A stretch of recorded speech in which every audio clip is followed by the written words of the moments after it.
আসসালামু আলাইকুম।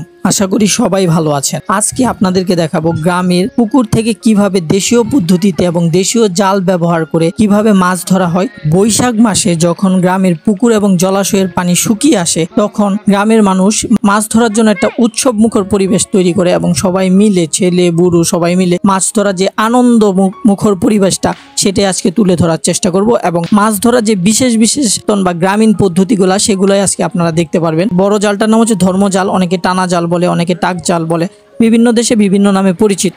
এই জালটা দিয়ে সাধারণত নদীতে মাছ ধরা হয়, কিন্তু পুকুরের ক্ষেত্রেও মাছ ধরতে গেলে কিছু ক্রাইটেরিয়া অবলম্বন করতে হয়। যেমন এই জালটা বিছানোর পরে পাশ দিয়ে কেউ একজন মাছকে তাড়া করে, মাছ যখন এই জালের উপরে আসে তখন জালটা টেনে দিতে হয়। তখন এই জালের উপর যদি মাছ থাকে তাহলে মাছগুলো ধরা পড়ে যায়। আরেকটি ইন্টারেস্টিং জিনিস হচ্ছে কি, বাচ্চাগুলো কিভাবে মাছ ধরছে, এটাকে বলে নেচারের সাথে মিশে যাওয়া। যে গ্রামের বাচ্চারা কিভাবে প্রকৃতির সাথে মিশে যায়, তারা কিন্তু এই টেকনিকটা কারো কাছ থেকে শিখে নাই, বা এটা নেচার স্কিলও বলতে পারেন। তারা কিন্তু হাত দিয়ে পানির নিচ থেকে মাছ ধরে নিয়ে আসে। এটা কিন্তু একটা অ্যামেজিং একটা ব্যাপার।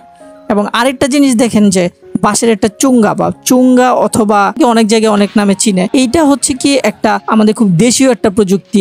এইটা হচ্ছে কি এক পাশ খোলা থাকে বাঁশের, এটা পানির নিচে ফেলে রাখা হয় এবং মাছ তার বাসস্থান ভেবে এটার ভিতর ঢুকে যায় এবং খুব কেয়ারফুলি পানির নিচে হাত দিয়ে এটা একটা মুখ বন্ধ করে উপরে নিয়ে আসা হয় এবং এটার ভিতরে যত মাছ থাকে সেগুলো ধরা পড়ে যায়। মাছ ধরার বিষয়টা যে আসলে আনন্দের এবং প্রাকৃতিক কিছু কৌশল জানা থাকা লাগে, তাই ভিডিও দেখলে সহজেই অনুধাবন করা যায়। আশা করি ভিডিওটা আপনাদের ভালো লেগেছে। আবার দেখা হবে নতুন কোনো ভিডিওতে। সেই পর্যন্ত ভালো থাকবেন।